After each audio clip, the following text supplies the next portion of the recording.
mathematics অৰ্থাৎ গণিত ভাল পোৱা ছাত্ৰ ছাত্ৰীসকলৰ বাবে এটা সুখবৰ প্ৰতি বছৰৰ দৰে এই বছৰো আসাম একাডেমি অফ মেথমেটিক্সে আয়োজন কৰিবলৈ লৈছে আসাম মেথমেটিক্স অলিম্পিয়াড 2025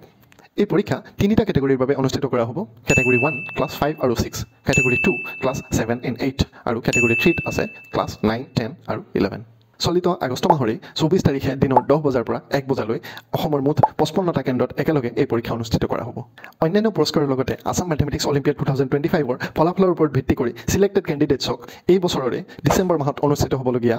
মেথমেটিক্যাল অলিম্পিয়াড নাৰ্চাৰ কেম্পত অংশগ্ৰহণ কৰিবলৈ সুবিধা দিয়া হ'ব আসাম মেথমেটিক্স অলিম্পিয়াড 2025 ৰ বাবে আপোনালোকে অনলাইন বা অফলাইন যিকোনো মোডতে 12 আগষ্ট পৰ্যন্ত এপ্লাই কৰিব পাৰিব এই পৰীক্ষাৰ যিকোনো ধৰণৰ ডিটেইলছৰ বাবে আপোনালোকে ভিজিট কৰিব পাৰে তেওঁলোকৰ অফিচিয়েল ৱেবসাইট www.aamonline.org.in অথবা আপোনালোকে আমাক কমেন্টৰ জৰিয়তে সুধিব পাৰে